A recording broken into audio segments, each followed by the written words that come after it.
Seorang sahabat nama Auf bin Malik Al-Ashja'i. Jaranglah kita dengar.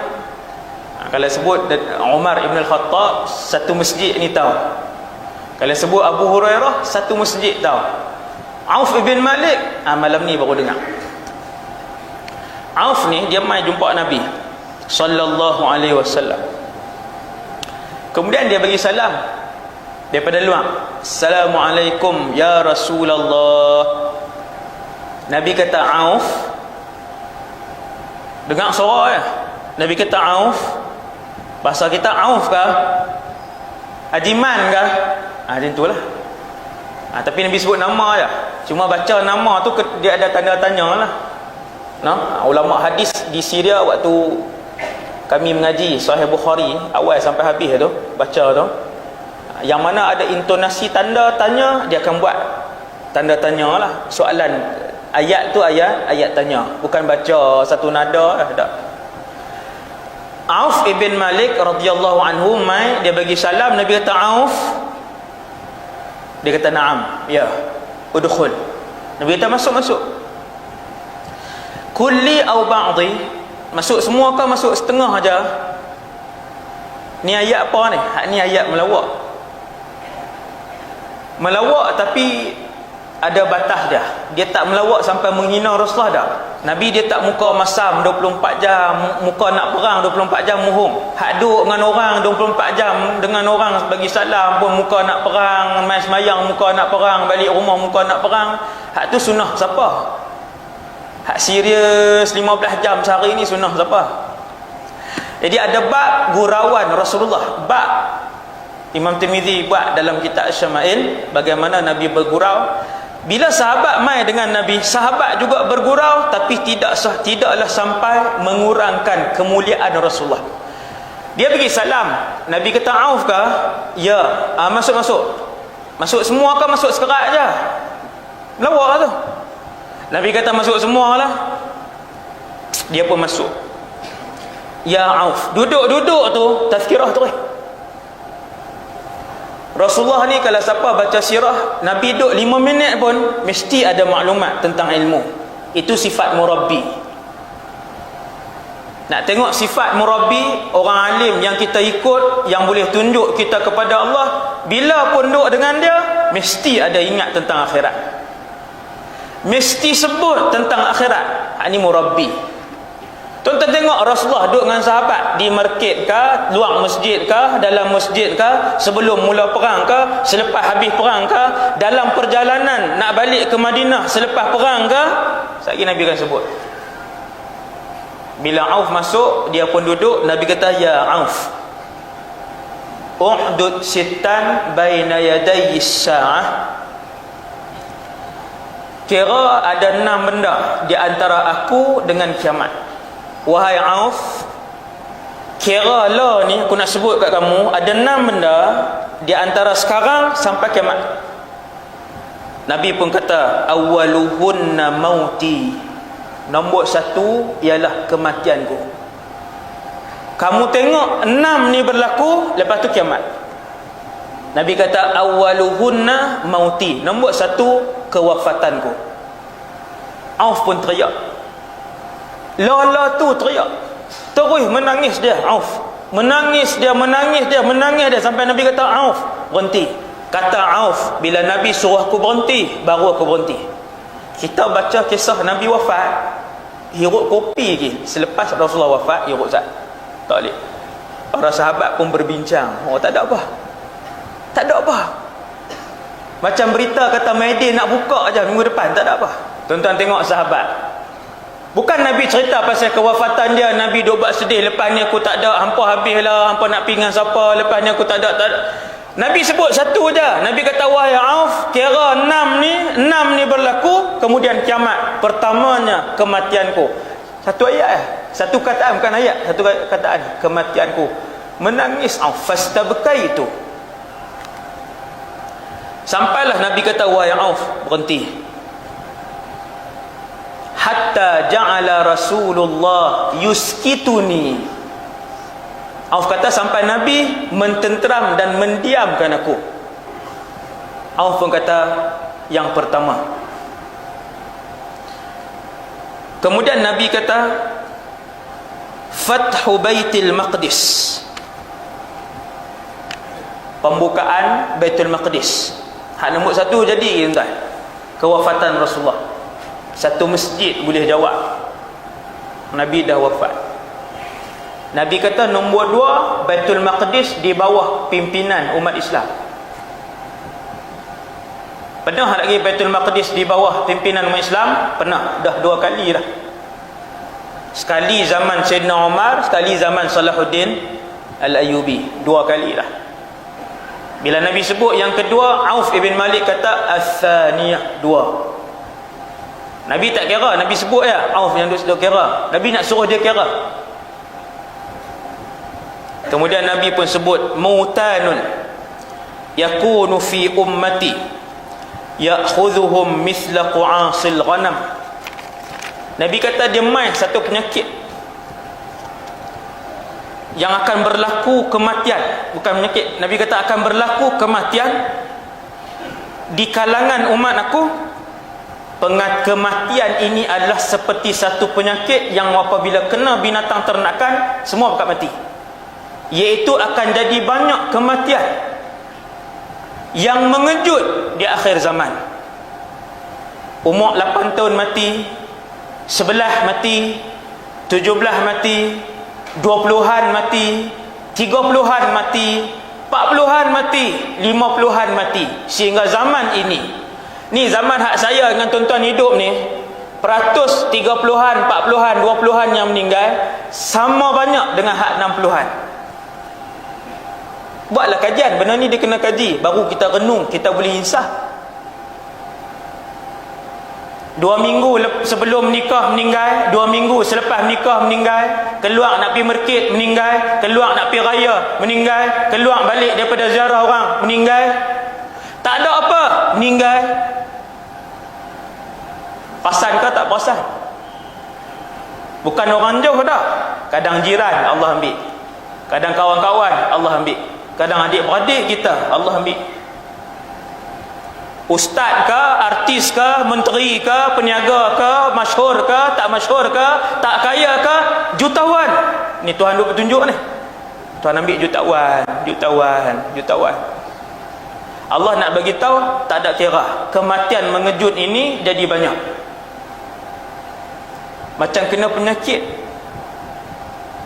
Nabi kata Auf, tengok 6 benda ni, bila berlaku 6 ni, kiamat. Nombor 1 jadi, nombor 2 hak Nabi sebut jadi, nombor 3 hak Nabi sebut jadi. Tengok nombor 4 pula. Fitnatun takunu fi ummati wa'azzamaha. Nabi kata kamu akan tengok satu zaman fitnah berlaku di kalangan umatku dan kemudian dia merebak dengan cepat. Zaman bila tuan? Berita bukan betul pun, tapi satu orang dia buat naik dalam Facebook, satu orang dia buat naik dalam Twitter, satu orang dia buat naik dalam YouTube, semua pakat share, bahkan berjuta orang sebarkan berita fitnah dan juga dosa besar yang tidak berlaku pun. Setahun sekali kah? Tiap-tiap jam tuan-tuan boleh tengok dalam internet hari ini macam mana satu benda yang tak betul, yang tuduh orang lain, yang direka-reka, orang pulun untuk buat reka dan fitnah kepada orang lain dan saling melemparkan fitnah tanpa rasa takut. Yang tu adalah dosa besar. Zaman mana ni? Mana? Keluar satu video, ulasan dia tu macam-macam. Hak ulasan A kata video ni ayah dia dera anak dia. Hak B kata tak, hak ni berlaku di negeri ni, hak ni anak dia curi duit, lepas tu yang ayah dia pukul. Manusia tak takut untuk mereka satu benda yang tipu, dan tipu adalah berdosa yang dilarang oleh Nabi SAW. Satu orang create benda tipu, dalam masa sejam 10,000, 20,000 orang yang pakai duk share benda tipu tadi, dan tak rasa apa pun bila share benda tadi. Tuan-tuan, Nabi bagi tahu dekat Auf, Nabi kata Auf, fitnatun takunu fi ummati wa 'azzamaha. Fitnah ni dugaan besar lah, kecelaruan besar yang akan berlaku di dalam umat aku dan kemudian dia merebak dengan cepat. Zaman bila ni? Auf ibn Malik bila Nabi sebut dia kata ar-rabi'ah, sebab Nabi suruh kira, dia kata 4. Wal khamisah, Nabi kata yafidul malu fikum hatta innar rajula la yu'tal 100 dinar fayatasakhatuha, dia kata 5. Nabi kata satu hari kamu akan tengok melimpahnya harta di kalangan umatku. Harta jadi melimpah. Dulu nak tengok orang pakai kereta satu kampung sebuah, siapa? Tok Ngulu lah selalunya kereta dia. Hak nak bersalin tengah malam pun Tok Ngulu, hak sakit petang pun Tok Ngulu, hak nak pergi hantar pergi stesen bas ke Johor pun kereta Tok Ngulu. Hari ni satu rumah dua, kampung dan bandar. 30 tahun yang lalu TV wayang pacak, pakat bayang seorang opang, pakat tengok. Hak tu lah TV, seminggu sekali tayang, gambar 70-an 60-an. Hari ni tingkat atas TV lain, tingkat bawah TV lain, bilik ayah dengan mak TV lain. Nabi kata wahai Auf, kamu akan melihat kemewahan melimpah ruah di dalam umat aku. Ni kita ni dalam masjid ni tuan-tuan, kita ni ada siapakah hari ni tak ada duit makan sekali je dalam masjid ni? Nescaya tak ada. Nescaya tak ada. Kita dalam masjid ni pada malam ni ada tak seorang kereta tak ada, motor tak ada, tak sampai berjalan kaki ustaz 6 km kat tangan seorang? Nescaya tak ada. Nabi kata kamu akan melihat wahai Auf, kemewahan akan melimpah-limpah masuk ke dalam umat aku. Dan ketika itu apabila seorang diberikan gaji 100 dinar, maka dia tetap tidak puas. Jadi dah gini, Allahu Akbar. Dulu gaji 1,500. Dia kata kalau naik 2,000 seronok boleh sedekah sikit. Gaji naik tak? Naik jadi 2,000. Tak sedekah ke? Hak gaji 2,000, dia kata kalau Allah bagi 3,000, insya-Allah lah tabung Jumaat seminggu nak buh 20. Daripada 2 Allah bagi 3, dia buh tak 20? Tak buh. Sebab apa? Dia kata tak cukup ustaz. 6 hari 7 hari sebelum dapat gaji mesti habis. Tinggal sikit betul-betul untuk tol, untuk minyak dengan makan tengah hari lah kat pejabat, malam makan di rumah. Dulu 2,000 dia kata tak cukup, Allah bagi 3, dia kata tak cukup. Hak 4 tuan-tuan, hak gaji 4 dia minta ada Allah Ta'ala tambah, ya Allah tambahkanlah gaji pendapatan bulananku. Allah tambah jadi 5. Bila dapat 5 dia kata apa? Isi 5 pun tak apa nak cukup. Jadi tak ni? Allahu Rabbi. Nabi kata kamu akan lihat wahai Auf, kemewahan masuk ke dalam setiap rumah umatku. Ketika itu kamu tengok orang dapat gaji sebulan 100 dinar, dia akan masih sebut tak cukup, tak cukup, tak cukup, tak cukup. Hak 10 pun sampai malam ni duk sebut tak cukup. Situlah dekat mak ayah pun tak mampu nak bagi sebulan 100 200, tak boleh. Pasal apa tak bagi? Mulut sebut apa? Tak berapa nak selesa. Bukan kata tak cukup ustaz, tak berapa nak selesa. Terus duk muhung lah, ayat-ayat tu tak dia guna ayat tak cukup lah, tak puas hati lah, tak selesa lah. Nabi kata Auf berapa? Auf sebut 5. Tuan-tuan, 5 jadi. Nabi kata yang keenam, hudnatun takunu bainakum wa baina banil asfar fayasiruna ilaikum ala 80 ghayah.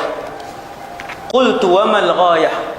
قال الراية تحت كل راية 12,000 فسطاط المسلمين يومئذ في أرض يقال لها الغوطة في مدينة يقال لها دمشق. Nabi kata berlaku perdamaian di antara kamu dan Bani Asfar.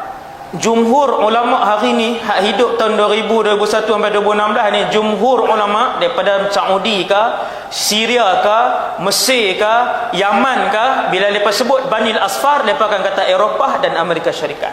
Nabi kata yang keenam wahai Auf, akan berlaku perdamaian. Perdamaian ni kita akan bekerjasama di antara orang Islam dengan orang Bani Asfar. Berdamai, kemudian perang dengan satu kaum. Tuan-tuan kena ingat, hak ni tak jadi lagi. Orang Islam akan bersekutu dengan mereka ni, berperang dengan satu lagi, tak tahu, wallahu alam siapa dia. Setelah kamu berperang, kamu menang, kemudian mereka mengkhianati kamu dan menyerangmu di bawah 80 bendera. Apa dia tuan? Bila menang, geng-geng ni semua buat naik salib. Dia kata salib memenangkan kita, salib merahmati kita. Orang Islam dengar seronok tak? Yang memenangkan sebenarnya Allah Azza wa Jal. Berlaku pengkhianatan macam tu, orang Islam tak setuju dengan logo, dengan tema macam tu, lalu kita berperang dengan mereka, dengan Bani Al-Asfar di bawah 80 bendera. Apa tujuannya? Kata Auf bin Malik, 80 bendera itu adalah panji perang. Di bawah tiap-tiap bendera itu terdapat 12,000 orang tentera. 80 bendera kali 12,000 tentera, lebih kurang 1,000,000 orang. Ketika itu pusat kepimpinan umat Islam akan ditempatkan di sebuah tempat, di sebuah daerah namanya Ghutah. Tuan-tuan, inilah Syam yang kita nak sebut ni, Syria ni. Syria dan Palestin, bumi Syam hak Nabi doa ni, yang Nabi doa kesejahteraan dia, yang mana bumi Syam, bumi Syria dengan Palestin yang akan jadi tempat berbagai-bagai tempat keberkatan kepada umat Islam. Satu hari Syam ini akan memimpin seluruh umat Islam. Maksudnya keadaan Syam hari ini itu bukan pengakhiran kepada bumi Syam, bukan. Pengakhiran bumi Syam ialah dia akan menjadi satu bumi yang paling barakah, yang paling maju, yang paling aman, yang paling damai. Seluruh dunia akan tunduk kepada pentadbiran kerajaan Islam di Syam.